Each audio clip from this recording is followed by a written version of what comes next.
भोले बाबा जोगिया हो राम।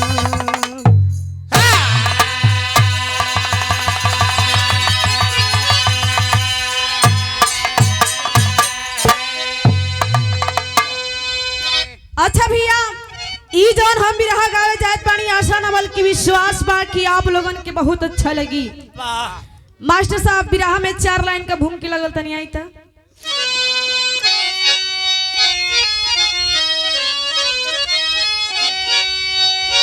कि धर्मों के बल पर टिकी ये धराए,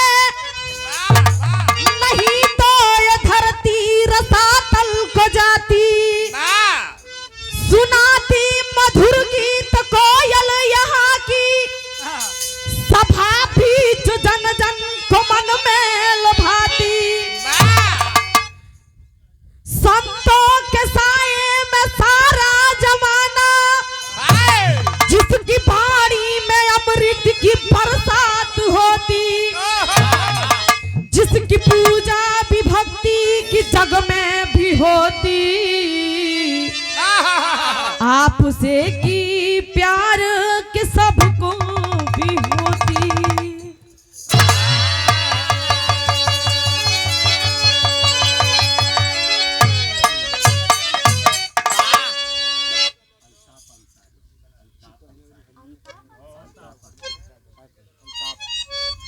श्रीमान ने आप अल्ताफ अंसारी जी, अल्ताफ अंसारी जी आपकी तरफ से 201 रुपया आशीर्वाद के चाहबा कहल गई।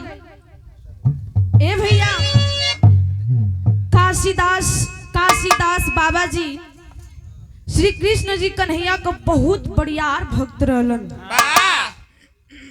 आपको केहू भक्त ऐसन बा केहू पाई ना पाई, लेकिन गजल में कहल गई।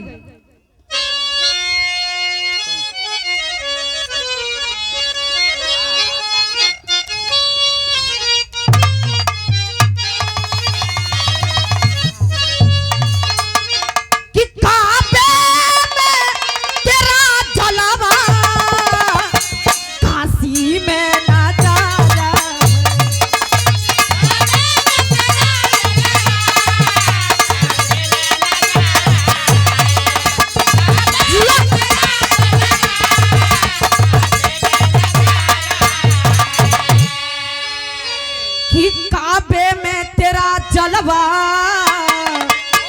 काशी में नजारा है, ये भी हमें प्यारा है, वो भी हमें प्यारा है।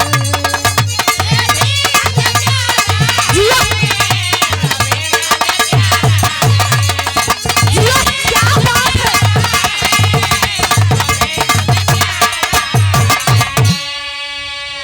लेकिन एक गजल से अच्छा कवि जी बड़ा सुंदर भाव के संकेत कैलन। कहल लड़का कि क्या बात कहूँ जगह की, भगवान ने बनाया है।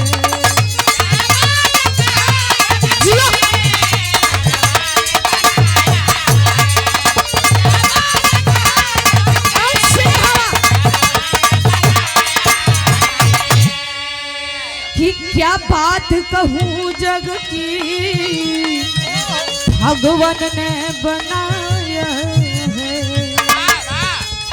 दुनिया के धर्म अपना सबने अपनाया है।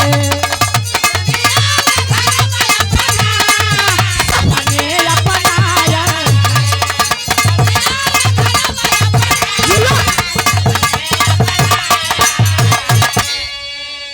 ए भैया बतावल गई। ये दुनिया में भगवान माई के पेट में गर्भ में डाल देलन। 9 महीना माई पेट में लेके ढोवेली, ए धरती पर भगवान भेज देलन। लेकिन भगवान जात पात बना के ना भेजलन। इंसान ए धरती पर जात पात बनौलन। लेकिन ये धर्म में ये जात पात का लोग अपनी अपनी इष्ट देवता कदम मन लगा के पूजा पाठ करत हो। लेकिन कहल गई यहाँ से हमारे कहानी शुरुआत हो गई बाबू।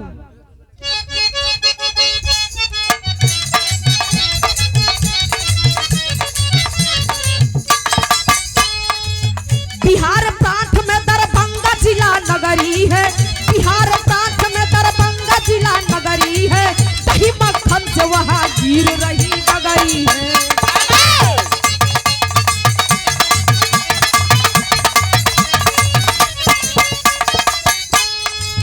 जगदीश यादव अपने गाय को चराते थे, जगदीश यादव अपने गाय को चराते थे, दूध को बेच परिवार को चलाते थे।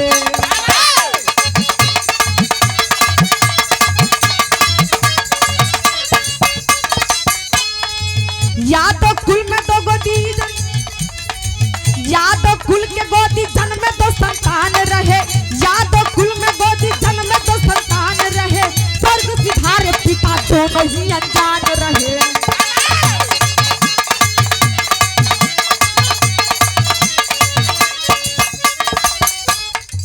कुछ दिन बाद सर से माता का भी साथ छूटा, कुछ दिन बाद सर से माता का भी साथ छूटा, बेटा काश पुत्री कमला पर पहाड़ छूटा।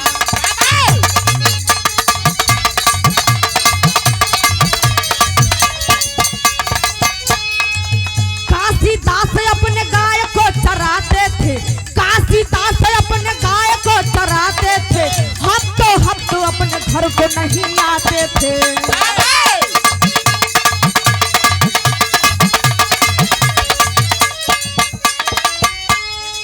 एक दिन बैठी कमला घर में जब की रोने लगी, एक दिन बैठी कमला घर में जब की रोने लगी, पता विश्वास अपने भाई से वो खोने लगी।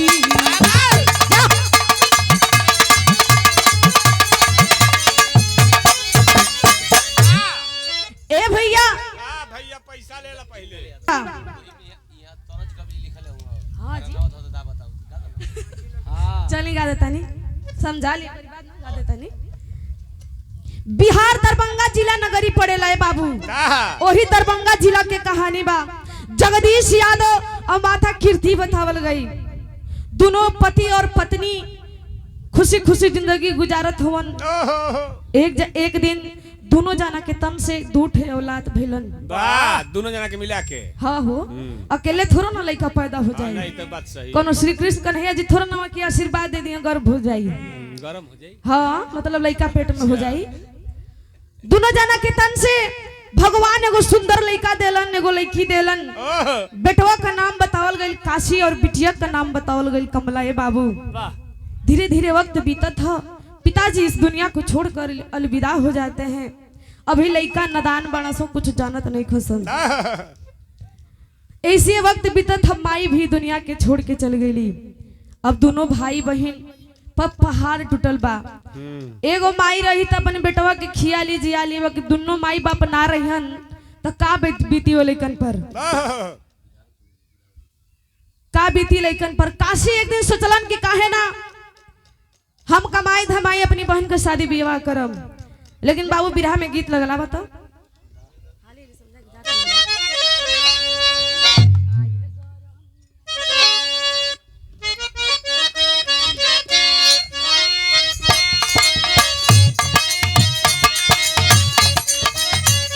क्या बात है, आवाज से एकदम बना के आवा।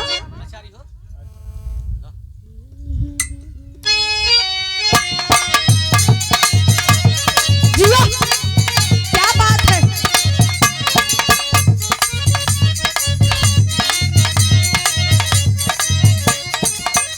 यही गर्मी के महीना में राम केवल यादव जी पुरुआ चलत रहे, आंधी आवे वाली रहे। मेरा अपना सैया से कहले बिया, आइल गरमिया के दिन हो यारे, दिन हो भरे खटिया दिखाई तो।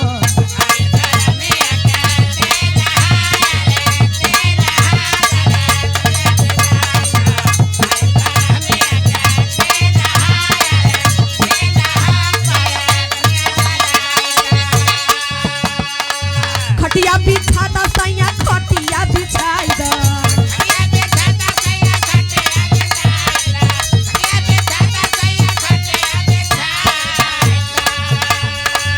आइल गरमिया के दिन हो सैया खटिया बिछाई द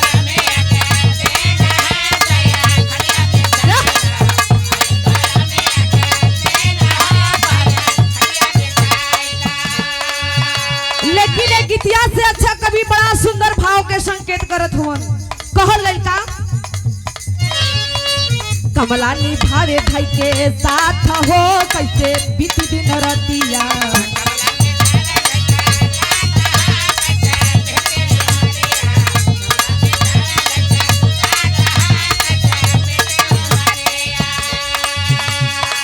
गैया चरावे बाबा दीनावा बितवले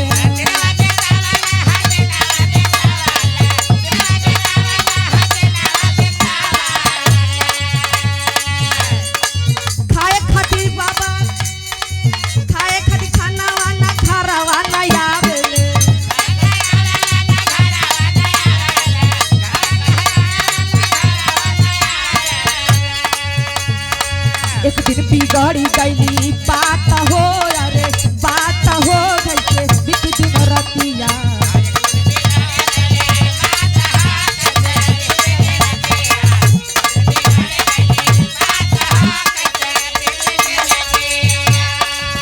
लेकिन कहल गई जब माई बाबू ये दुनिया से चल गईलन गांव के लोग टोला मोहल्ला का ताना मारे तड़न कह तड़न की कमला से की बहिन तो एगो भाई बा बेवड़ा बा हर ओर घूमत बा तू अकेले घर में का करताड़ी लेकिन बहिन रोवे लगल जब अपना भाई के देखले बिया त अपना भाई के जाके भर कवारी पकड़ के बाबू रोवत बिया अपना भाई से कह दिए का बिरहा में गीत लगल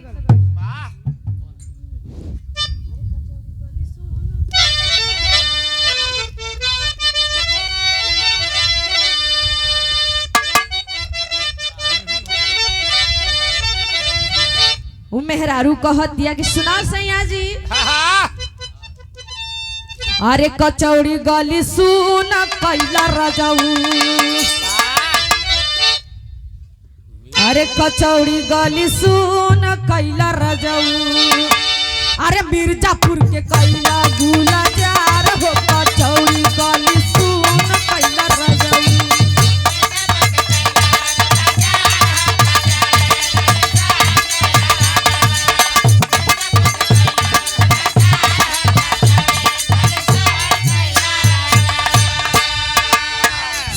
कैला राजाऊ हो सुन कैला राजाऊ सुन कैला राजाऊ हो सुन कैला राजाऊ मिर्जापुर के कैला गुलजार हो कचौड़ी गली सुन कैला राजाऊ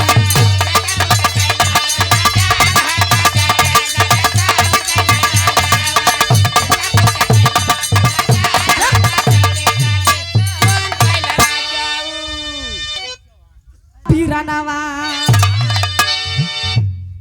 अरे घरवा से चलल बाबी रानावा आई गईले जंगल पीछे बनावा घरवा से चलल बाबी रानावा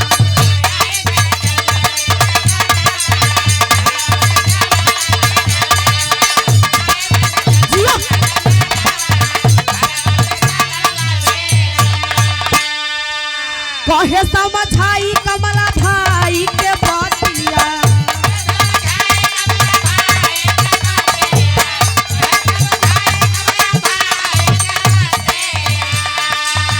आप से सुधारा बिनाया बनाया धतिया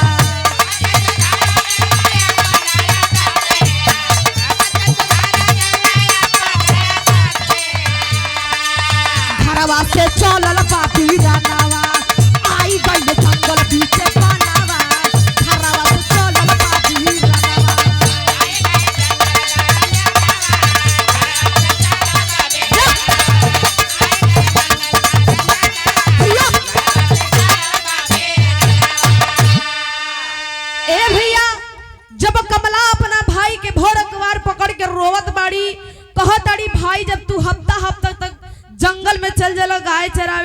लोग हमके ताना मारेलन, कहेलन कि पागल भाई बेवड़ा तो घूमत रहेला तो के संभाली, के कमा के खियाई। जब इतने बात सुनल से भाई तो गुस्सा में वापस चल गई। वही लाइन में कहल गई, गुस्सा में वापस छोड़ी चलल जवाना।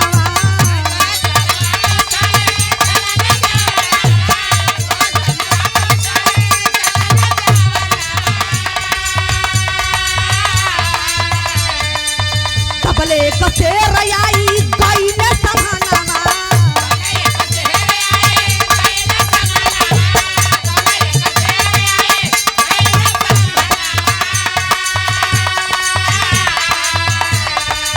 लड़ी गईले हिरे का लाला नावा, लड़ी गईले हिरे का लाला नावा, आई गईले जंगल पीछे बनावा।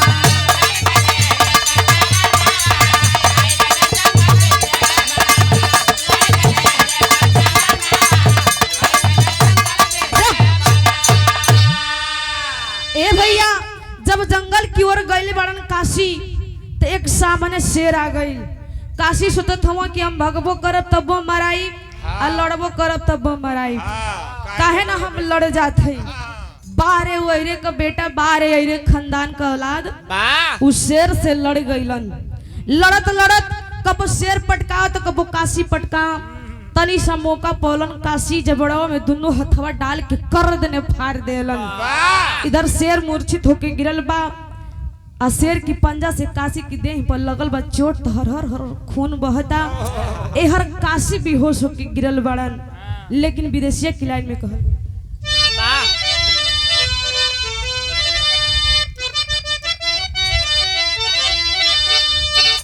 अरे कुछ देर बार बहिनी आरे करेले गुननवा हो। अरे गुस्सा में वापस छोड़ी गईले बीरनवा। भूखिया से मातल होई है काशी मोर बीरनवा हो। अरे कमला बहिन चलली वही जंगल बीचे बना।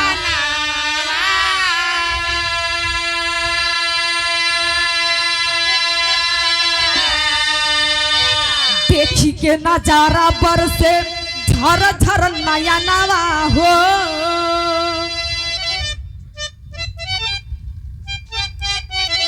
सती बनी गईली कमला मंगी के आगिनिया।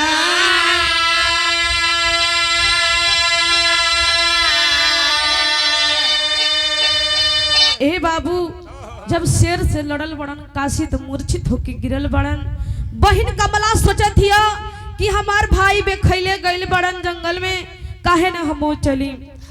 कमला बहिन खाना ले ले बाड़ी, जंगल के बीच जब गइल बाड़ी तो जंगल में जब गइल बाड़ी तो नजारा देखले बाड़ी। बाबू बहिन के आंखों में झर झर झर झर लोर बहत। बहिन रोवे लगल और चीता सजा के अग्नि माँ के बुलावत अड़ी। आल्हा टेरी लगल।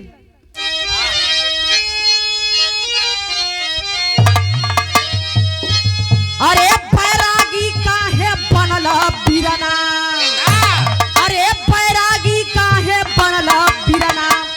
कमला मांगत बाड़ी अग्नि माँ से यागी, हो यागी, हो यागी। इतने बात अपना भाई के साथ देखले बाड़ी तो अग्नि माँ के प्रगट करत आड़ी कि हे अग्नि माँ, जब ये दुनिया में संसार में हमर भाई ना रहियन तो हमरा रहले क्यों अधिकार ना बाटे। आल्हा के लाइन में कहल गई,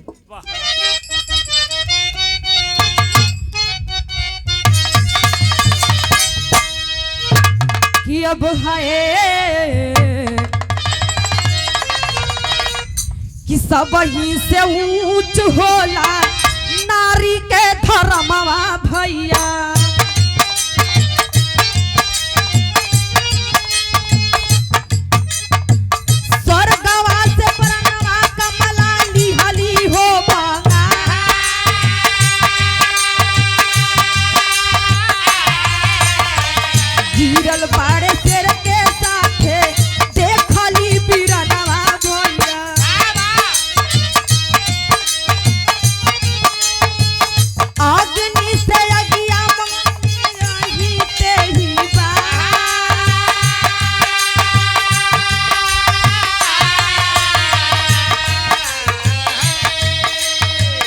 सत्य से बढ़ के होला सती के धर्मवा भैया।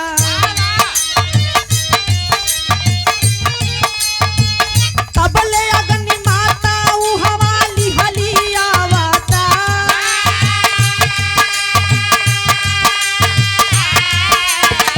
अगिया में खुद के कमला ताजली परनवा भैया।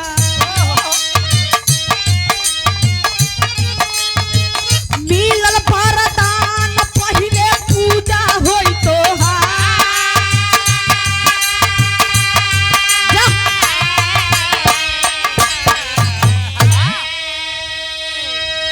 ए भैया चीता सजवली अपना भाई के वियोग में अग्नि माँ के भी बोलौली। अग्नि माँ लवर लेके उठल बाड़ी ओही चीता में आग लगा देहली। कमला बहन कूद के ओमे जान त्याग देहली। जब काशी भाई का नींद टूटल बा त अग्नि माँ प्रगट होके बोलल बाड़ी कि बाह रे काशी तोहरा जैसन भाई के बहन हर दुनिया में मिले। इतने बात कहली बाबू चलता आला कहले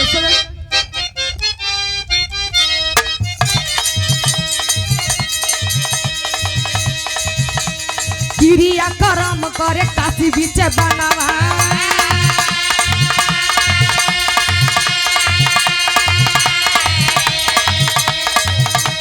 दूधावा के खीर काशी कैले तैया।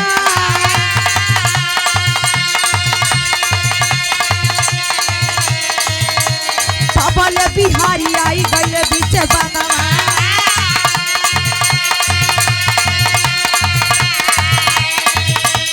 गैया के गोबारा से भौरी तैया।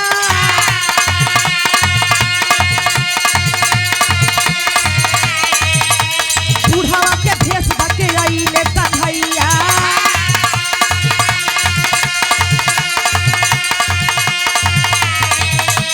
कहे काशीदास देव भोजन करा।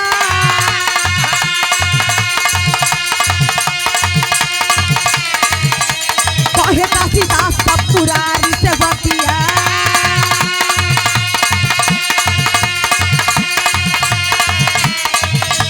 खुशी खुशी भोजन के पहली तैया।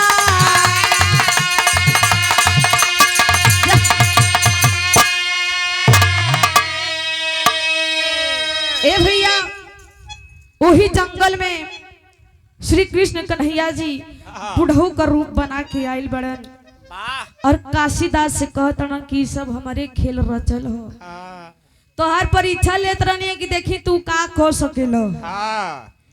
तब बुढ़ऊ श्री कृष्ण कन्हैया जी बुढ़ऊ का रूप पकड़ले बड़न आके कहले बड़न कि काशी अपना बहन का दाह संस्कार करे खातिर कुछ तैयारी कर। तो तैयारी कैलन। गाय के गोबर बिटोर के जके गोईठा बोलल जाला।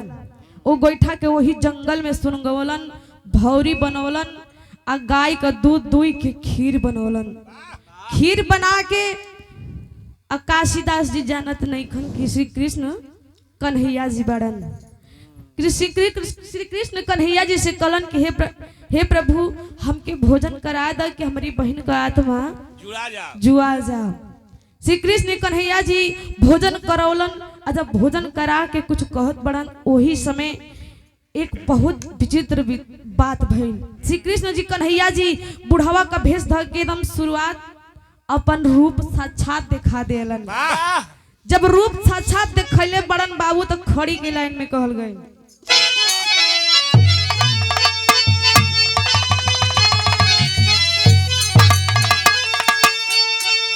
कि अरे दुनिया में नाम तोहार अमर रही काशीदास।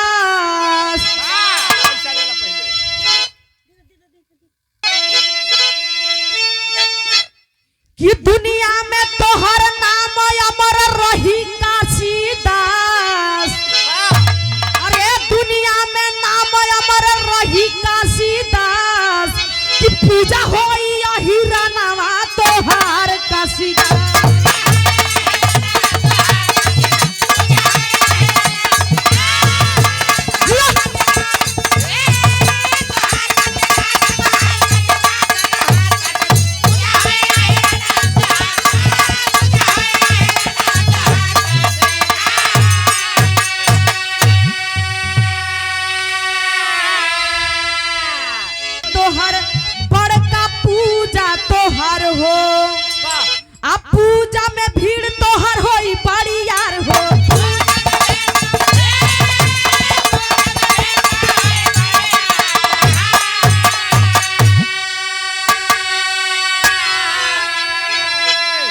तोहरे पूजा से पूजी दुनिया के यास, तोहरे पूजा से पूजी दुनिया के यास, कि पूजा होई हिरनवा तोहार कसीदा।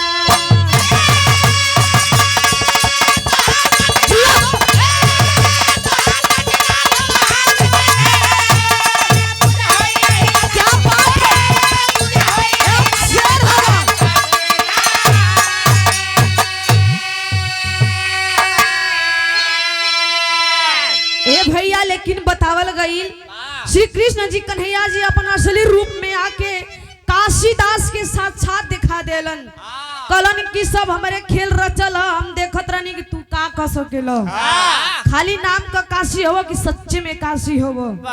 लेकिन श्री कृष्ण कन्हैया जी आशीर्वाद देलन, वरदान देलन कि पूजा होई तोहार लेकिन नाम हमार होई। अग्नि तोहर बहन का नाम कमला, अग्नि का नाम लेके, कमला का नाम लेके अग्नि बारल जाए कुंड में। लेकिन यहाँ से हमार बिरहा समाप्त भइल, गुरु घराने के परिचय लगे कि गुरु बिहारी गुरु रमन स्वर्ग सिधारे हो। अरे राम प्रवेश कवि काशीदास के चरण पखारे हो। अरे बैरागी काहे बनल बीरना, अरे बैरागी काहे बनल बीरना, कि पूजा राम नगीना भागिया तोहर जाग